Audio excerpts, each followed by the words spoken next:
Perkenalkan, nama saya Angelin Ayu Theophani dengan NIM G00230015 dari kelompok A9. Pada kali ini saya akan menjelaskan mengenai laporan praktikum anatomi blok 2.3 neuroendokrin. Untuk yang pertama, saya akan menjelaskan mengenai area Brodmann. Yang pertama, area 4 yaitu area motorik primer yang mengontrol gerakan volunteer wajah dan ekstremitas.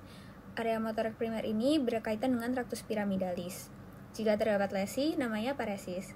Lalu yang kedua ada area Brodmann 6, yaitu area motorik sekunder. Area ini mengendalikan gerakan volunteer dan berkaitan dengan traktus ekstrapiramidalis. Jika terdapat lesi di sini, namanya apraksia. Selanjutnya ada area Brodmann 312 yang merupakan area sensorik primer. Area sensorik primer ini berfungsi untuk mengenali sumber, kualitas, dan kuantitas dari suhu, nyeri, dan raba tekan. Selanjutnya ada area Brodmann 43 yaitu area gustatorik untuk mengenali rasa melalui indera pengecapan. Selanjutnya ada area Brodmann 44 dan 45 yaitu area bicara motorik yang berfungsi untuk mengontrol aspek bicara motorik. Area ini juga bisa disebut dengan area Broca. Selanjutnya ada area 39, 40, 22 yaitu area bicara sensorik atau area Wernicke. Area ini berfungsi untuk pengolahan, pemahaman, dan interpretasi bahasa baik lisan maupun tulisan. Selanjutnya ada area 41-42 yaitu area auditori primer yang berfungsi untuk menerima rangsang suara dan jika ada lesi di sini akan terjadi penurunan pendengaran. Lalu ada area Brodmann 22 yaitu area auditori sekunder yang berfungsi untuk interpretasi dan asosiasi pendengaran. Jika terdapat lesi, disebut afasia Wernicke atau afasia sensorik atau afasia reseptif.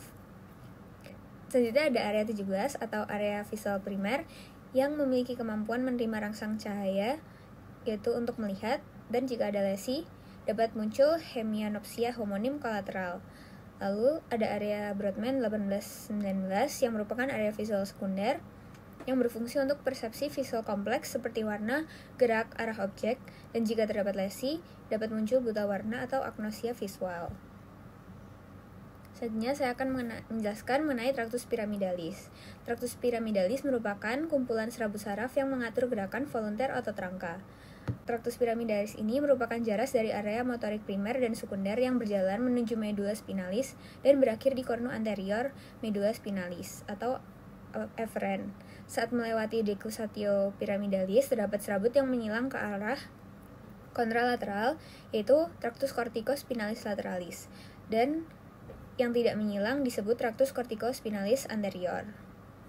Selanjutnya, saya akan menjelaskan mengenai traktus ekstrapiramidalis. Traktus ekstrapiramidalis berfungsi sebagai pengendali aktivitas motorik yang dicetuskan oleh korteks motorik cerebri dan traktus piramidalis. Traktus ekstrapiramidalis ini berfungsi juga untuk menunjang fungsi dari traktus piramidalis. Traktus ekstrapiramidalis ini terdiri dari traktus vestibulospinalis yang berfungsi untuk keseimbangan dan tonus otot, traktus reticulospinalis ventrolateral yang berasal dari pons, traktus reticulospinalis lateralis yang berasal dari medula oblongata, dan traktus tectospinalis yang berasal dari mesencephalon menuju medula spinalis. Selanjutnya saya akan menjelaskan mengenai anatomi dari ensefalon. Yang pertama dari embriologi. Ensefalon ini terbagi menjadi 3 bagian, yaitu prosencephalon, mesencephalon, dan romencephalon. Prosencephalon akan berkembang menjadi diencephalon dan diencephalon, mesencephalon akan tetap menjadi mesencephalon, dan romencephalon akan berkembang menjadi metencephalon dan mielencephalon. Selanjutnya, telencephalon akan berkembang menjadi cerebrum, diencephalon akan menjadi talamus, hipotalamus, dan epitalamus. Mesencephalon tetap menjadi mesencephalon atau midbrain, lalu metencephalon akan berkembang menjadi pons dan cerebellum, lalu mielencephalon akan berkembang menjadi medula oblongata. Selanjutnya saya akan menjelaskan anatomi dari cerebrum. Cerebrum ini merupakan hasil perkembangan dari telencephalon. Cerebrum ini merupakan bagian ensefalon yang terbesar, terletak di fossa cranii anterior dan media, terdiri atas 2 belahan yaitu hemisferium cerebri dexter dan sinister. Hemisferium cerebri dexter dan sinister ini dipisahkan oleh fissura longitudinalis cerebri dan dihubungkan oleh corpus callosum. Cerebrum ini terbagi menjadi 6 lobus, yaitu lobus frontalis, lobus parietalis, lobus temporalis, lobus occipitalis, lobus limbicus, dan lobus insulae. Selanjutnya saya akan menjelaskan mengenai diencephalon. Diencephalon ini terdiri dari talamus, hipotalamus, dan epitalamus.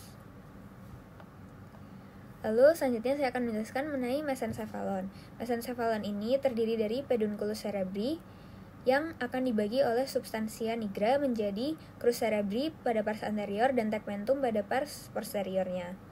Selanjutnya ada fossa interpeduncularis. Fossa interpeduncularis ini merupakan dataran antara pedunculus cerebri, ditembus fossa darah arteriae centralis posteromedialis sehingga akan membentuk daerah yang berlubang yang disebut substantia perforata posteriora.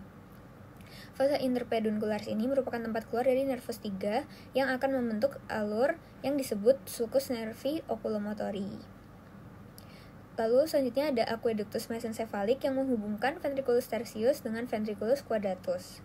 Dan ada tectum mesencephali, yaitu bagian dorsal otak tengah yang tersusun atas dua pasang tonjolan, yaitu colliculi inferior dan colliculi superior. Keempat colliculi ini disebut juga badan segi empat atau tectum mesencephali. Mereka ini merupakan pusat integrasi sensori motor visual.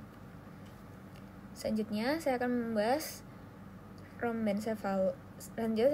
cerebellum yang merupakan hasil perkembangan dari metencephalon. Cerebellum ini dibagi menjadi 3 bagian, yaitu arsi cerebellum pada lobus flocculonodularis dan lingula mengandung nucleus fastigius untuk keseimbangan.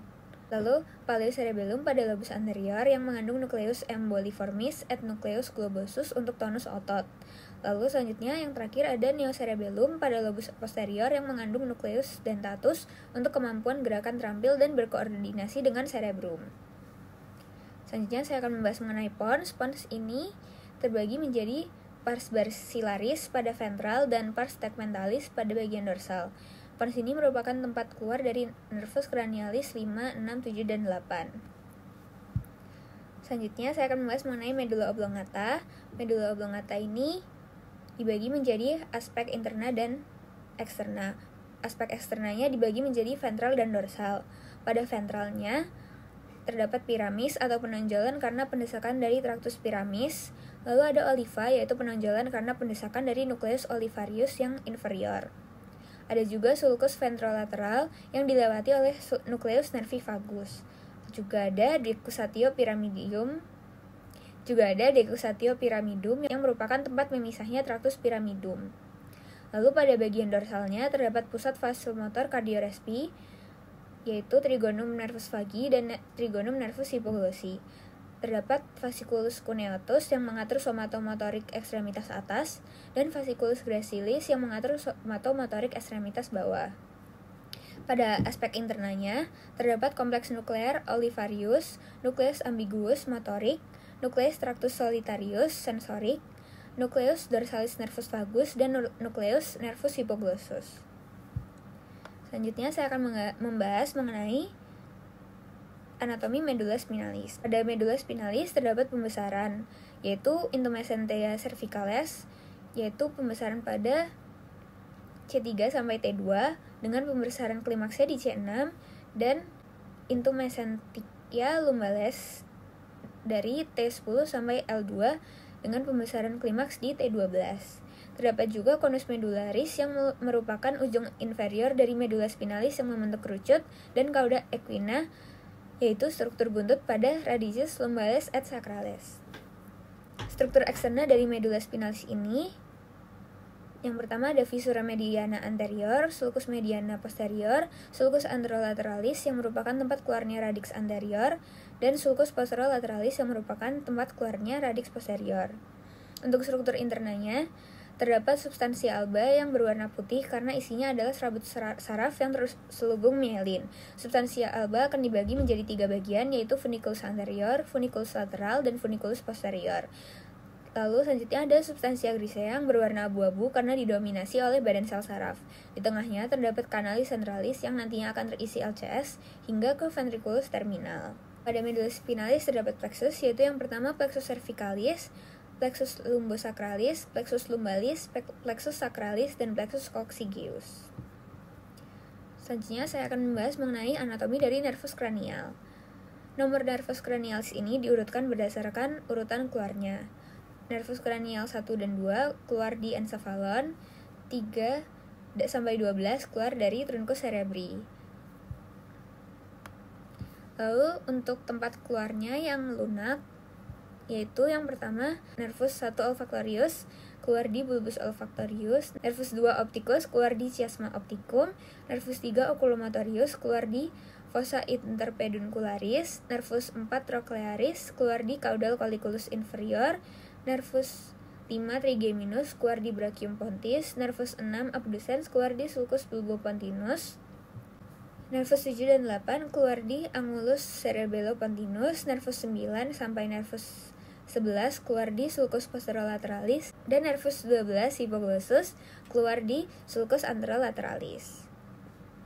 Untuk tempat keluar kerasnya, yaitu di basis kranii, nervus 1 keluar di foramina cribosa osis ethmoidalis, nervus 2 keluar di foramen opticum canalis opticus, nervus 3 keluar di fissura orbitalis superior, nervus 4 keluar di fissura orbitalis superior, nervus 5, cabang yang pertama keluar di fissura orbitalis superior, cabang yang kedua keluar di foramen rotundum, cabang yang ketiga keluar di foramen oval.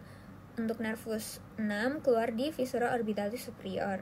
Nervus 7 keluar di meatus acousticus internus foramen stylomastoideum. Nervus 8 keluar di meatus acousticus internus. Nervus 9 sampai nervus 11 keluar di foramen jugular. Dan nervus 12 keluar di canalis hypoglossi. Selanjutnya saya akan menjelaskan mengenai circulus arteriosus Willisi. Circulus arteriosus Willisi merupakan suatu lingkaran anastomosis berbentuk cincin yang terletak di fossa ossa interpeduncularis basis kranii, yang berfungsi untuk mendistribusikan darah yang masuk melalui arteri karotis interna dan arteri vertebralis ke setiap bagian dari kedua hemisferium cerebri. Arteri karotis interna pada anterior bercabang menjadi arteri cerebri anterior dan arteri cerebri media. Lalu kedua arteri vertebralis yang terletak di posterior bersatu menjadi arteri basilaris untuk memvaskularisasi truncus cerebri, kemudian bercabang menjadi arteri cerebri posterior. Lalu kedua arteri cerebri anterior dihubungkan oleh arteri communicans anterior, dan arteri cerebri posterior dan arteri cerebri media dihubungkan oleh arteri communicans posterior. Lalu selanjutnya saya akan menjelaskan mengenai jalur penglihatan mata dari media refrakta. Jadi yang pertama di media refrakta ini merupakan komponen di dalam mata yang membiaskan cahaya sehingga dapat fokus pada retina, meliputi kornea, yaitu lapisan transparan di bagian depan mata yang pertama kali membiaskan cahaya, lalu aqueous humor, yaitu cairan bening yang mengisi ruang antara kornea dan lensa, lalu lensa, struktur transparan yang dapat mengubah bentuk untuk membantu fokus cahaya pada retina, dan vitreous humor, yaitu cairan seperti gel yang mengisi ruang antara lensa dan retina. Selanjutnya, 2 di retina, cahaya yang telah difokuskan oleh media refrakta kemudian mencapai retina, lapisan jaringan di bagian belakang mata yang berisi sel-sel fotoreseptor, yaitu terdapat sel batang yang peka terhadap cahaya rendah, yang juga tidak bisa mendeteksi warna, dan juga sel kerucut yang peka terhadap warna dan berfungsi dalam kondisi cahaya terang. Sel-sel fotoreseptor ini mengubah cahaya menjadi impuls listrik. Impuls listrik dari retina dikumpulkan oleh sel-sel ganglion retina dan dihantarkan melalui serabut saraf optik. Saraf optik ini merupakan kumpulan serabut saraf yang membawa informasi visual dari retina ke otak. Lalu selanjutnya akan menuju ke chiasma opticum. Pada chiasma opticum, sebagian serabut saraf dari setiap mata berpotongan.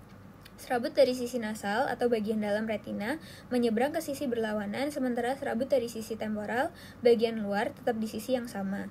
Hal ini memungkinkan setiap hemisfer otak menerima informasi dari kedua mata, tetapi dari 1,5 bidang visual yang berlawanan. Setelah melewati chiasma opticum, serabut saraf melanjutkan perjalanan sebagai tractus opticus menuju nucleus geniculatum lateral di thalamus. Di thalamus, khususnya di nucleus geniculatum lateral, informasi visual diolah dan diteruskan ke korteks visual primer. Dari nukleus geniculatum lateral ini, impuls visual diteruskan melalui radiasi optik menuju korteks visual primer yang terletak di lobus occipital otak. Korteks visual primer juga dikenal sebagai area Brodmann 17. Ini merupakan tempat pemrosesan awal informasi visual yang terjadi. Di sini, fitur dasar seperti orientasi, gerakan, dan warna mulai dikenali. Informasi dari korteks visual primer kemudian diteruskan ke area korteks visual asosiasi untuk pemrosesan lebih lanjut, termasuk pengenalan objek, persepsi gerakan, integrasi informasi visual dengan informasi dari indera lain. Selanjutnya, saya akan menjelaskan mengenai otot-otot pada mata, yaitu ada levator palpebrae superioris yang diinervasi oleh nervus 3 yang berfungsi untuk mengangkat palpebrae superior. Lalu ada musculus obliquus superior yang diinervasi oleh nervus 4 untuk abduksi, depresi, dan rotasi medial. Lalu ada musculus obliquus inferior yang diinervasi oleh nervus 3 untuk abduksi, elevasi, dan rotasi lateral. Selanjutnya ada musculus rectus superior yang diinervasi oleh nervus 3 yang berfungsi untuk aduksi, elevasi, dan rotasi medial. Selanjutnya ada musculus rectus inferior yang diinervasi oleh nervus 3 untuk aduksi, depresi, dan rotasi lateral. Lalu juga ada rectus medialis yang diinervasi oleh nervus 3 yang berfungsi untuk aduksi. Lalu juga ada musculus rectus lateralis yang diinervasi oleh nervus 6 untuk abduksi. Selanjutnya saya akan menjelaskan mengenai perbedaan saraf simpatis dan parasimpatis. Untuk saraf simpatis, distribusinya pada segmen toracolumbal, yaitu di kulit, kelenjar keringat, musculus erector villi, jaringan adiposa, dan otot polos pembuluh darah. Sedangkan untuk saraf parasimpatis, segmennya kraniosakral dan distribusinya terbatas pada kepala dan organ dalam dada, perut, dan panggul. Lalu pada beberapa pembuluh darah juga. Selanjutnya, untuk lokasi preganglioniknya, cornulateralis, segmen medulla spinalis, segmen T1 sampai L2 atau toracolumbal, kemudian menuju ganglia truncus sympathicus atau ganglion prevertebralis. Untuk saraf simpatis, nukleus saraf kranial 3, 7, 9, dan 10, dan substansia grigia, medulla spinalis segmen 2 sampai segmen S2 sampai S4 akan menuju ke ganglion terminalis. Untuk panjang aksonnya, saraf simpatis, neuron preganglioniknya pendek, dan neuron postganglioniknya aksonnya panjang. Untuk saraf parasimpatis, neuron preganglionik aksonnya panjang dan neuron postganglionik aksonnya pendek. Untuk neurotransmitternya, saraf simpatis, neuron preganglioniknya melepaskan asetylkolin dan neuron postganglioniknya melepaskan norepinefrin. Untuk saraf parasimpatis, baik neuron preganglionik dan postganglioniknya melepaskan asetylkolin. Untuk saraf simpatis, efek fisiologisnya fight or flight, dan saraf parasimpatis efek fisiologisnya rest and digest atau read and take a poop. Selanjutnya saya akan membahas mengenai modalitas saraf cranialis. Yang pertama ada nervus olfactorius yaitu SVA karena ia mengatur impuls sensorik dari penciuman. Selanjutnya nervus opticus yaitu modalitasnya SSA yaitu ia merupakan impuls sensorik dari penglihatan. Untuk nervus oculomotorius, GSE dan GVE, GSE-nya menginervasi musculus levator palpebrae superior, musculus rectus superior, musculus rectus inferior, musculus rectus medialis, dan musculus obliquus inferior. Untuk modalitas GVE-nya menginervasi musculus sphincter pupillae untuk konstriksi pupil,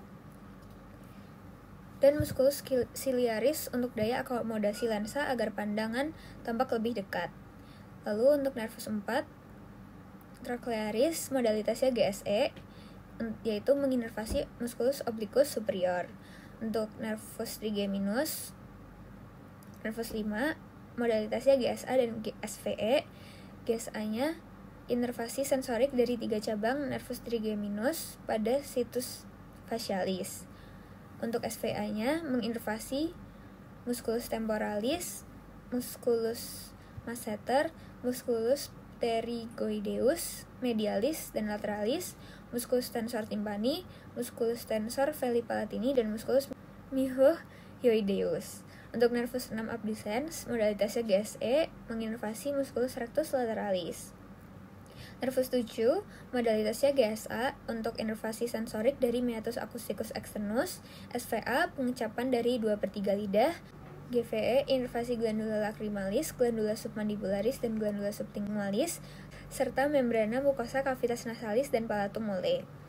Untuk fungsi SVE-nya, inervasi sebagian besar muskuli pada situs facialis, dan kulit yang berasal dari derivat arcus brachialis, serta musculus stapedius dan musculus stylohyoideus. Untuk nervus 8 vestibulocochlearis, fungsinya SSA. Untuk divisi vestibuler, impuls sensorik tentang posisi tubuh yang akan digunakan untuk mengatur keseimbangan tubuh oleh sistem vestibuler. Lalu di divisi cochlearis untuk impuls sensorik dari pendengaran. Nervus 9 glossopharyngeus, modalitasnya GVA, yaitu untuk sensorik dari trunkus dan sinus caroticus. GSA, inervasi sensorik sepertiga posterior lidah, tonsila palatina, orofaring, dan tuba pharyngotympanica. SVA, yaitu pengecapan pada sepertiga posterior lidah. GVE, inervasi glandula parotis, dan SVE, inervasi pada musculocylopharyngeus. Untuk nervus vagus, modalitasnya ada GSA, yaitu sensorik dari laring, laryngofaring, meatus acousticus externus, dan dura mater pada fossa cranialis posterior. GVA, sensorik dari chemoreceptor, truncus aorticus, dan baroreceptor, sinus caroticus, arcus aorta, oesophagus, bronchus, pulmo, cor, dan viscera abdominalis pada foregut dan midgut. SVA untuk pengecapan pada epiglottis dan faring. GVE untuk inervasi otot polos dan glandula pada faring, laring, viscera thoracica, dan viscera abdominalis pada foregut dan midgut. Dan fungsi modalitas yang SVE untuk inervasi musculus palatoglossus, muskuli penyusun palatumole kecuali musculus tensor veli palatini, faring kecuali musculus stylopharyngeus, dan laring. Lalu nervus 11 fungsinya SVE untuk inervasi musculus sternocleidomastoideus dan musculus trapezius. Lalu yang terakhir nervus 12 hypoglossus, modalitasnya GSE untuk inervasi musculus hyoglossus, musculus genioglossus, musculus styloglossus, dan semua muskuli intrinsik penyusun lingua. Sekian dari saya, terima kasih.